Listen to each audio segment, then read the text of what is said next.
बात सिर्फ इतनी है कि आप अपनी छोटी सी दुनिया में इतने तल्लीन हैं।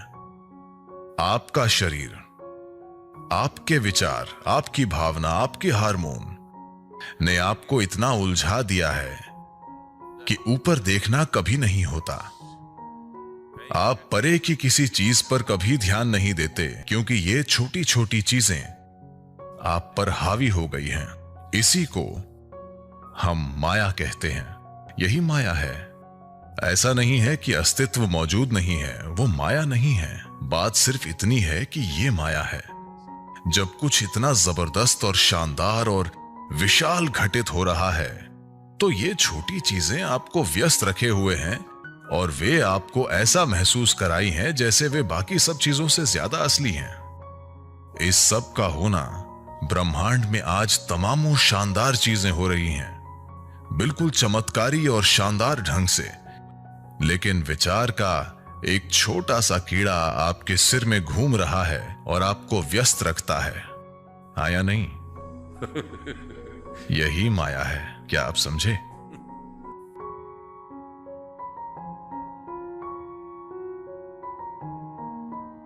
जिसे आप मेरा शरीर कहते हैं, वो सिर्फ 5 तत्वों पृथ्वी, जल, अग्नि, वायु और आकाश से बना है। अगर आप जानते हैं कि इन 5 तत्वों को ठीक से कैसे व्यवस्थित किया जाए, अगर आप जानते हैं कि इन 5 तत्वों को अपने भीतर कैसे रखें, तो जीवन में इससे बड़ा कुछ नहीं है। सेहत, खुशहाली, बोध, ज्ञान, हर चीज, आत्मज्ञान, सब कुछ संभाला जा सकता है अगर आप बस ये जानते हो कि इन 5 तत्वों को ठीक से कैसे रखा जाए। अगर आप सिस्टम में 5 तत्वों को शुद्ध रखना सीख लेते हैं, दूसरी सभी योगाभ्यास योग की 5 पंचभूत प्रणाली से निकले हैं। अगर आप एक खास स्तर पर तत्वों की सफाई करते हैं, तब आपको भूत सिद्धि प्राप्त होती है, जिसका अर्थ है कि आपको तत्वों पर महारत हासिल है। अगर आपको तत्वों पर महारत हासिल है तो आपको सिर्फ शरीर और मन पर ही नहीं बल्कि पूरी सृष्टि पर महारत हासिल होती है। आपके शरीर का 70% हिस्सा पानी है। अगर आपके शरीर का ये 72% पानी मीठा हो जाए तो आप काफी शानदार व्यक्ति होंगे, है ना? हाँ। इसके अलावा 12% पृथ्वी है। अगर आप उसे मधुर बना लेते हैं तो 84% बहुत अच्छा प्रतिशत है ना? एक और 6% हवा है। वो आसान है क्योंकि हम हवा को कंट्रोल करके विभिन्न स्थितियां बना सकते हैं। ऐसे योगिक अभ्यास हैं जिससे वायु आपके भीतर समझदारी से बर्ताव करे। 90% पूरा हो गया। 4% अग्नि है। आप अग्नि को वैसे ही रख सकते हैं क्योंकि आप एक समाज में रहते हैं। आपको किसी को थोड़ा बहुत जलाने की जरूरत होती है ना? और आप शादीशुदा हैं तो आपको कभी कभी आग से जूझने की जरूरत होती है ना? एक और 6% आकाश या अंतरिक्ष है। आज एक बार फिर इस पर जबरदस्त रिसर्च हो रही है कि आकाश क्या है। वे आकाशीय बुद्धिमत्ता की बात कर रहे हैं। आधुनिक विज्ञान आज ये मानता है कि आकाशीय बुद्धिमत्ता जैसी कोई चीज होती है, यानी अंतरिक्ष या खाली स्थान में एक तरह की बुद्धिमत्ता है। ये बुद्धिमत्ता आपके लिए काम करती है या आपके खिलाफ काम करती है, ये चीज आपके जीवन की प्रकृति तय करेगी। आप एक धन्य प्राणी होंगे या बाकी जीवन भर मुश्किलों से लड़ते रहेंगे। ये बस इस पर निर्भर करता है कि ये आकाशीय बुद्धिमत्ता आपके साथ कैसा बर्ताव करती है। बिना किसी कारण के लोग जीवन में परेशान रहते हैं। बिना किसी कारण के कुछ लोगों का पूरा जीवन धन्य लगता है। ये बेवजह नहीं है। इसकी वजह है कि आप या तो सचेतन रूप से या फिर अनजाने में इस विशाल बुद्धिमत्ता का सहयोग प्राप्त करने में सक्षम हैं। जब मैं आकाशीय या अंतरिक्ष या 5वां तत्व कहता हूं तो इसे 5वां तत्व कहना ठीक नहीं है। क्योंकि यही सबसे अहम तत्व है। बाकी दूसरे 4 बस उसके ऊपर काम करते हैं। मूल तत्व आकाश या अंतरिक्ष है, इसी पर दूसरे 4 काम करते हैं। हम यहां एक गोल ग्रह पर बैठे हैं और यह घूम रहा है। पृथ्वी का घूमना, सौर मंडल, हर चीज, मैं चाहता हूं कि आप ये जान लें कि आकाश ने हर चीज को अपने स्थान पर थाम रखा है। आप अपने स्थान पर अपने आप नहीं बैठे हैं, इसीलिए नहीं कि आपके पास बैठने के लिए नितंब हैं। आप अपनी जगह पर सिर्फ इसलिए बैठे हैं क्योंकि आकाश ने आपको थाम रखा है। आकाश ने पृथ्वी को अपनी जगह पर थाम रखा है। यह आकाश है जिसने सौर मंडल को थाम रखा है। यह आकाश है जिसने इस आकाश गंगा को थाम रखा है। आकाश ने ही पूरे ब्रह्मांड को थाम रखा है और कोई तार नहीं बंधा है।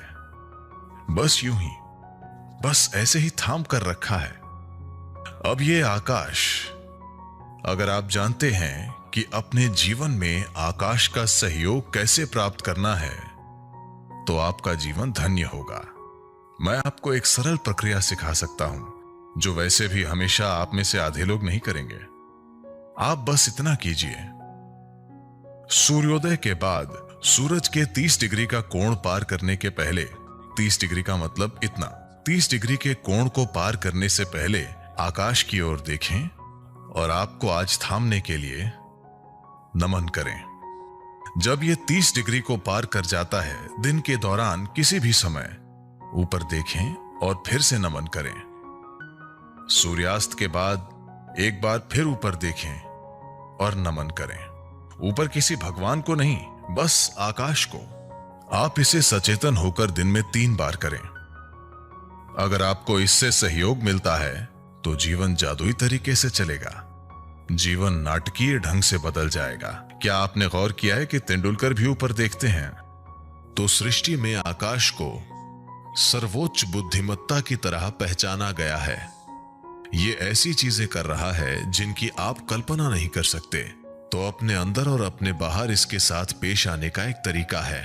तो इन 5 तत्वों को जानकर हमने एक प्रणाली बनाई जिसके जरिए आप अपने अंदर 5 तत्वों का नियंत्रण अपने हाथों में ले सकते हैं। अगर ये 5 तत्व आपके कंट्रोल में हैं, तो पूरी जीवन प्रक्रिया आपके कंट्रोल में है। अगर आप इन 5 तत्वों को अपने नियंत्रण में ले लेते हैं, जीने की और मृत्यु की प्रक्रिया 100% आपके नियंत्रण में होगी। जीवन और मृत्यु का यह खेल। जीवन के बहुत से पहलू हैं। उसमें जन्म है, बचपन है, जवानी है और बुढ़ापा भी। उसमें प्रेम, कोमलता, मिठास और कड़वाहट भी है।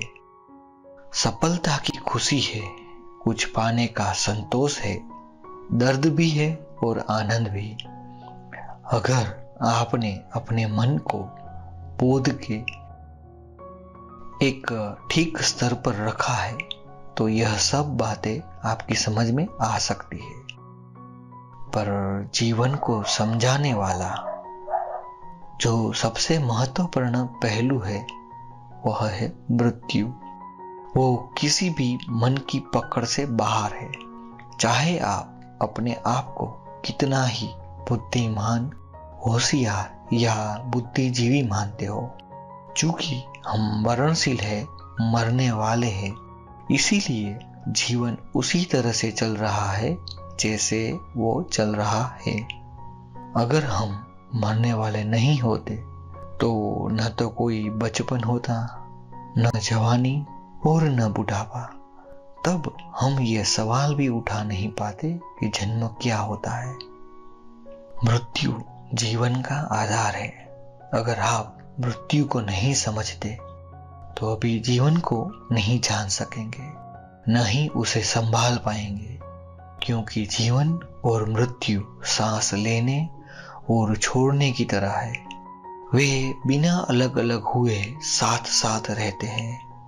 आध्यात्मिक प्रक्रिया तभी शुरू होती है जब आप मृत्यु का सामना करते हैं, या तो खुद की या फिर किसी ऐसे व्यक्ति की जो आपको प्रिय है, और उसके बिना जीने की बात आप नहीं सोच सकते। जब मृत्यु आ रही हो या हो गई हो, तब ही अधिकतर लोग के मन में यह सवाल आता है, ये सब क्या है और इसके बाद क्या होगा। जब तक केवल जीवन ही सत्य लगता है, तब तक आपको यह विश्वास नहीं होता यह बस ऐसे ही खत्म होने वाला है। जब मृत्यु पास आती है, तभी मन ये सोचना शुरू करता है कि कुछ और भी है जो इससे ज्यादा है। पर मन चाहे कितना भी सोच ले, ये वास्तव में जानता कुछ नहीं है, क्योंकि मन सिर्फ उसी डेटा के आधार पर काम करता है जो वह पहले से इकट्ठा कर चुका है। मन का मृत्यु के साथ कोई वास्ता नहीं पड़ा है, तो वह मृत्यु के बारे में नहीं जानता, क्योंकि इसके पास उसके बारे में कोई आधारभूत जानकारी नहीं है, सिर्फ कुछ गप्पेबाजी है। आपके जीवन के कड़वे दर्द भरे अनुभव आपको जीवन की वजह से नहीं हुए थे, वे अपने मन और शरीर को संभालने की आपकी अयोग्यता की वजह से हुए थे। जीवन ने कभी आपको कोई दर्द या पीड़ा नहीं दी है, यह सिर्फ आपके मन और शरीर के कारण हुए हैं। आप जानते ही नहीं अपने शारीरिक और मानसिक ढांचे को कैसे संभाले। आपको कुदरत ने 2 अद्भुत साधन दिए हैं, पर आपने उनको बिगाड़ दिया है।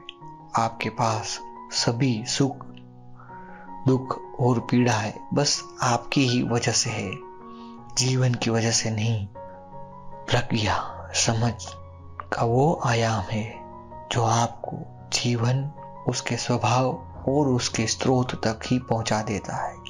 ये अलग अलग चीजें नहीं है, ये बस अलग अलग नाम है जो हम जीवन को देते हैं। वहां कोई स्रोत नहीं है और कोई अभिव्यक्ति भी नहीं है, यह सब एक ही है। जीवन और मृत्यु जैसी कोई चीज ही नहीं है, ये बस इन सब चीजों की लीला है। आप इन पर एक खेल खेल सकते हैं और फिर एक दिन रुक सकते हैं। जीवन खेलता है और रुक जाता है, खेलता है और रुक जाता है, पर मूल रूप से जीवन की कोई खास गतिविधि नहीं है, कोई खास घटना नहीं है। यह एक अद्भुत बात है जो बस है। जीवन सृष्टि रचना की पृष्ठभूमि है, यही सृष्टि का स्रोत है।